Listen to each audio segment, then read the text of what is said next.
नमस्कार साथियों की फैक्ट में आप सभी का स्वागत है। उम्मीद करता हूं कि आप सभी लोग बेहतर होंगे। सभी सनातनी और राष्ट्रवादी भाई बहनों से अपील रहेगी कि चैनल को सब्सक्राइब करिएगा, वीडियो को लाइक और अधिक से अधिक लोगों तक शेयर कर दीजिएगा। सभी को सुबह की राम राम और सुप्रभात। दोस्तों, पश्चिम बंगाल में पहली बार ऐसा लग रहा है कि टीएमसी, ममता बनर्जी और उसके पार्टी के नेताओं के चेहरे पर डर है। साफ साफ डर दिखाई दे रहा है। अदरवाइज इनकी भाषा, इनकी बॉडी लैंग्वेज, इनकी बातचीत और इनके पाले हुए गुंडे क्या कुछ करते थे बंगाल के चुनाव में, यह किसी को बताने की जरूरत नहीं है। बंगाल के चुनाव का अपना एक इतिहास रहा है। वहां के लोगों ने इसको एक्सेप्ट कर लिया कि चुनाव का मतलब ही हिंसा होती है, और यह होती रही। वामपंथियों ने किया लंबे समय तक, अब ममता बनर्जी कर रही थी, लेकिन उस पर बहुत हद तक अंकुश लग गया है। ऐसा भी नहीं है कि पश्चिम बंगाल में टीएमसी के गुंडे अपने कलाकारी से बाज आ रहे हैं, कर रहे हैं जहां उनको मौका मिल रहा है। लेकिन जो काम बंगाल के अंदर बैठ करके देश के गृह मंत्री अमित शाह ने किया है, जो तमाशा शुरू किया अमित शाह ने, उस तमाशे के बाद पश्चिम बंगाल की मुख्यमंत्री ममता बनर्जी और टीएमसी को यही नहीं समझ में आ रहा, भाई साहब ये तो आउट ऑफ सिलेबस था। आपको बताऊं, इनका एक सांसद है डेरेक ओब्रायन। देखते हैं, अक्सर चुनाव आयोग गया था तो चुनाव आयोग ने उसको डांट के भगा दिया है, यहां कम बोल, चल भाग निकल। तो आके प्रेस कॉन्फ्रेंस कर रहा था कि अरे ऐसे ऐसे मेरे को कह दिया, मेरे को कह दिया। खैर, डेरेक ओब्रायन ने एक प्रेस कॉन्फ्रेंस करी और प्रेस कॉन्फ्रेंस में जो बातें कही वो हास्यास्पद था ही, लेकिन सोचने वाली बात थी कि टीएमसी जो नैरेटिव बनाने की कोशिश कर रही थी इस पूरे चुनाव में, एक भी उसका नैरेटिव चल नहीं रहा है। अमित शाह ने पहले ही कहा था कि बंगाल में बैठूंगा, और अमित शाह को बंगाल में बैठना भी चाहिए था, क्योंकि 2021 के चुनाव के बाद जिस तरीके से आपने भारतीय जनता पार्टी के कार्यकर्ताओं को ममता बनर्जी के रहमो करम पर छोड़ दिया था, अमित शाह जी को बैठना जरूरी था। और जब बैठे हैं तो जाहिर सी बात है कि रिजल्ट भी निकल करके आएगा। पहली बार ऐसा लग रहा है कि ममता बनर्जी की पश्चिम बंगाल से विदाई शुरू हो गई है। पहले फेज की वोटिंग है, 152 सीटों पे चुनाव होना है, तो क्या कुछ हो रहा है उसको सुनेंगे और समझेंगे पश्चिम बंगाल के अंदर। वीडियो पूरा देखिएगा। अमित शाह ने बुलाई बैठक, टीएमसी का दावा बंगाल में कुछ बड़ा होने वाला है। अब तक लोग बताते थे, अब तक लोग मोदी जी के समर्थकों को कहते थे अरे ये लोग तो बताते कुछ बड़ा होने वाला है। खुद ही कह रहा डेरेक ओब्रायन कि पश्चिम बंगाल में कुछ बड़ा होने वाला है। अमित शाह ने बैठक बुलाई है, किसकी? ईडी की, सीबीआई के, एनआईए की बैठक बुलाई अमित शाह ने। और ये बहुत पुख्ता खबर है मेरे पास, एकदम ऐसी खबर है, लेटेस्ट खबर है कि किसी के पास है ही नहीं। अमित शाह बंगाल में बैठे हुए मीटिंग या कब बुला लिए बे? सुन लीजिए डेरेक ओब्रायन को सुन लीजिए, तब ना आएगा और मजा। सुनिएगा, अंग्रेजी बोल रहे हैं, तर्जुमा भी कर दूंगा। Minister of India in respect to Bengal, CBI head, ED head, NIA head. And here goes. We're saying this today. In the next 150 hours, some serious action has been planned before phase 2 of the polls. Mark my words. In the next 150 hours, some devious action has been planned. From Delhi, we learn this will probably happen somewhere in the districts of South Bengal, where the BJP are a big zero. Derek O'Brien को सुना, ये कह रहे हैं कि अगले 100 से 150 घंटे में अमित शाह ने मीटिंग की है ईडी और सीबीआई और एनआईए के साथ, कुछ बड़ा होने वाला है। और किस जगह पे होगा? जहां पे मुस्लिम वोटर हैं, है ना, जहां पे बीजेपी की सीटें नहीं आती हैं, जहां पे बीजेपी जीरो है। अब ये बताइए, ये डर नहीं है तो क्या है? फिर डेरेक ओब्रायन इसी में आगे कहता है, बताइए देश के गृह मंत्री को और कोई काम नहीं है क्यों भाई, तुमको काम रहता है। अब कोई बोले कि देश राज्यसभा के सांसद को कोई काम नहीं है, वो चुनाव में व्यस्त है, ये कोई बात हुई है? अभी से डरने लगे? मत डरो, लेकिन एक चीज याद रखिएगा, चुनाव का परिणाम कुछ भी आए, देखिए मैं कंफर्म कर देता हूं पहले ही, बंगाल में ये लोग हिंसा करेंगे ही करेंगे। चुनाव के बाद, रिजल्ट के बाद, उसके लिए भी प्रिपेयर रहना पड़ेगा, उसके लिए भी तैयार रहना पड़ेगा। अब आते हैं इसी खबर के एक्सटेंशन पे।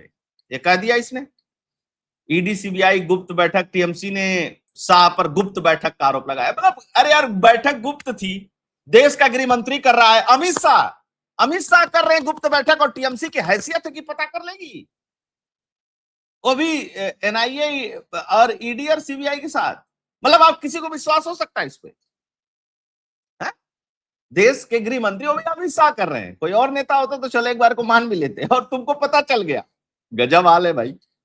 कहा कि विश्वसनीय सूत्रों से पता चला है कि बैठक में सीबीआई, ईडी, एनआईए के प्रमुख को बुलाया गया। उन्होंने कहा कि हमारे पास पुख्ता जानकारी, केंद्र के इशारे पर बंगाल में कुछ बड़ा करने की साजिश रची जा रही है। देश का गृह मंत्री साजिश नहीं रचेगा ना, तो कार्रवाई करेगा। साजिश क्या होती है? देश के गृह मंत्री जब देश की सेंट्रल एजेंसी को भी बुलाएंगे तो कार्रवाई करेंगे, साजिश नहीं रचते। साजिश वो लोग रचते हैं जो लोग बांग्लादेशियों को बसा करके अपना वोट बैंक बनाते हैं। डेरेक ओब्रायन जी, इस बात को समझ लीजिएगा। खैर, ये आ गया, बता दिया कि 150 घंटे में कुछ बड़ा कदम उठाने वाले हैं। क्या कदम उठाएंगे? ममता बनर्जी जेल में? मैं बताता हूं कदम क्या उठा है। इन लोगों को कुछ पता ही नहीं है। कदम ये उठा है, बंगाल में प्री पोल एक्शन तेज, ताबड़तोड़ कार्रवाई। इलेक्शन कमीशन की कार्रवाई में 199 गिरफ्तार और कई ने सरेंडर कर दिया है। 199 को तो उठा लिया, और क्यों उठाया है? एनसीआरबी के डेटा के अकॉर्डिंग उठाया है। क्यों उठाया है?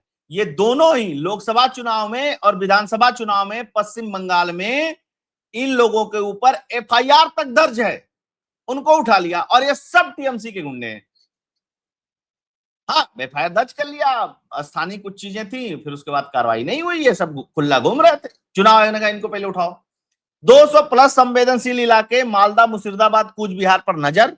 23 अप्रैल को वोटिंग से पहले सुरक्षा सख्त, शांतिपूर्ण चुनाव पर फोकस। अच्छा, बंगाल में वोटिंग से पहले धरपकड़, कोलकाता में कई इलाके में पुलिस ने उठाए 11 कुख्यात अपराधी। इधर भी काम हो रहा है, तगड़ा वाला काम हो रहा है।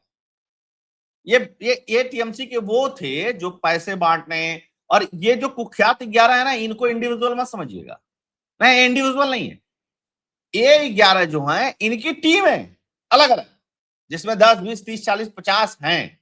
ये टीम लेकर के चलते हैं, बट टीम लीडर को ही उठा लिया है ना। टीम लीडर रहेगा नहीं तो दारू बटेगी नहीं, पैसा बटेगा नहीं, हिंसा होगी नहीं। अच्छा, एक और खबर बताता हूं आप लोगों को, भी बड़ा मजेदार है। पश्चिम बंगाल विधानसभा चुनाव 2026 से पहले तृणमूल कांग्रेस चुनाव आयोग द्वारा लगभग 800 कार्यकर्ताओं को गिरफ्तार करने की आशंका जताई, समझिएगा इसको। और इसको लेकर के ये लोग चले गए Kolkata high court. Kolkata high court में इन्होंने कहा कि हमारे सक्रिय 800 कार्यकर्ताओं की लिस्ट बनाया है चुनाव आयोग ने, और उनकी गिरफ्तारी हो सकती है। और ये जो कार्यकर्ता हैं, ये चुनाव आयोग के निर्देश पर पुलिस ने प्रत्येक विधानसभा में कार्यकर्ताओं की सूची तैयार की है। जानते हैं हाईकोर्ट क्या कहेगा? इस पे सुनवाई होनी है, शायद आज ही हो जाए।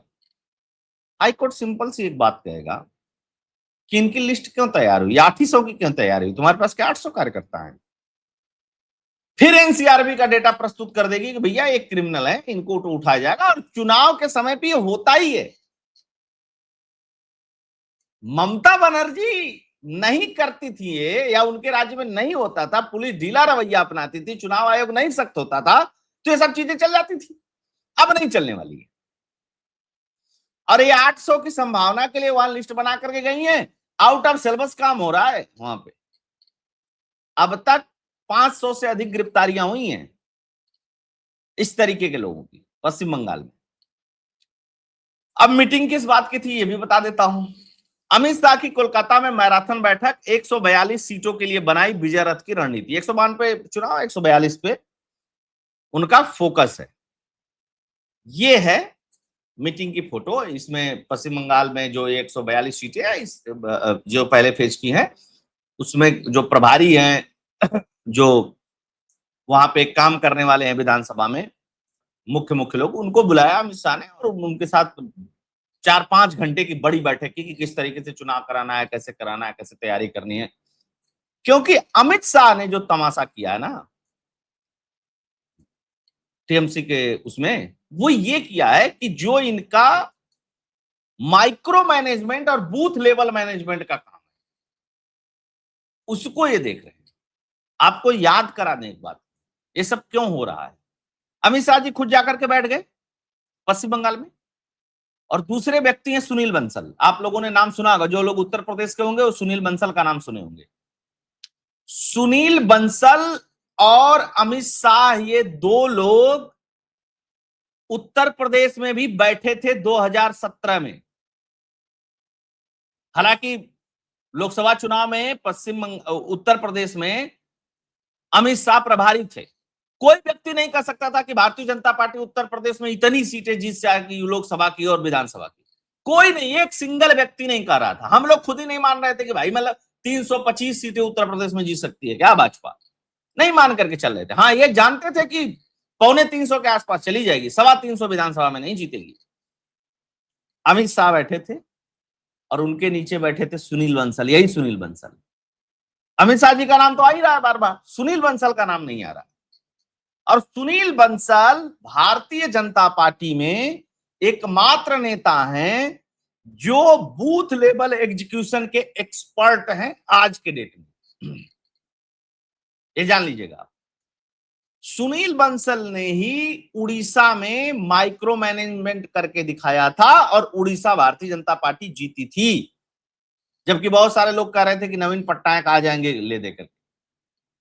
ये है अमित शाह का गेम, है ना, जिसको ये बता रहे हैं कि ये मीटिंग हो गई। कुछ नहीं, मीटिंग क्या करने की जरूरत है यार। ईडी सीबीआई और एनआईए से मीटिंग करने की जरूरत है। हाँ, तुम्हारी गुंडाई चलेगी तो कार्रवाई होगी, यही हो रहा है बस, और कुछ नहीं। इन सब सारी चीजों को देखते हुए और बहुत सारी जगह से जो रिपोर्ट्स आई है, उसके आधार पे ऐसा लग रहा है कि ममता बनर्जी की पश्चिम बंगाल से विदाई तय है। एक और मजेदार बात बताऊं आपको,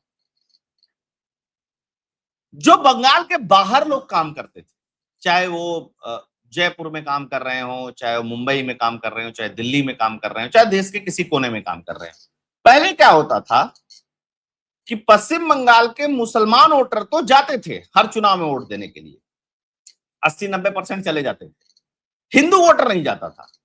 इस बार ऐसा हुआ है कि हिंदू वोटर भी जा रहा है पश्चिम बंगाल में चुनाव में वोट डालने के लिए। अब इसके दो फैक्टर है। एक फैक्टर तो यह है कि एसआईआर हुआ था, लोग सब अपना नाम वाम सब दुरुस्त करना चाहते हैं कि भैया हमने वोट डाल दिया, ऐसा नहीं है कि बाहर ही रह जाए और चुनाव में वोट न डाले, हमारा भी नाम कट जाए। एक तो ये है। एक चीज ये है कि बदलना है सरकार को, बहुत हो गया। तो ये दो फैक्टर है हिंदुओं के जाने के, है ना। बाकी ममता बनर्जी का वोटर तो हमेशा जाता रहता था, तो इस बार भी जा रहा है, तो उसमें कोई बहुत बड़ी बात नहीं। आपने देखा होगा कि लंबी लंबी लाइनें कई सारे रेलवे स्टेशन पे गुजरात के लगी, जयपुर में लगी, दिल्ली में लगी, तो उसका एक बड़ा कारण यह भी है। तो ये सब सारी चीजों को अगर आप कंपाइल करके एक साथ जोड़ करके देखेंगे तो निश्चित तौर पे अच्छा चुनाव हो रहा है ना। बाकी केंद्रीय बल लगे हुए हैं, वो अपना काम कर ही रहे हैं। रिजल्ट क्या आएगा, अगर ये सब कुछ स्मूथ चलता रहा तो निश्चित तौर पे ममता बनर्जी पश्चिम बंगाल में आने वाली नहीं है। तो ये थी खबर दोस्तों। होप एनालिसिस कंटेंट फैक्ट्स आप लोगों को पसंद आया होगा। आप लोगों से आग्रह रहेगा कि वीडियो को लाइक करिएगा, अधिक से अधिक लोगों तक व्हाट्सएप और टेलीग्राम के माध्यम से शेयर कर दीजिएगा। अगर आप डोनेट और कंट्रीब्यूट करना चाहते हैं तो फोन पे और पेटीएम का नंबर स्क्रीन पे दिया हुआ है। जय हिंद, जय भारत, जय श्री राम।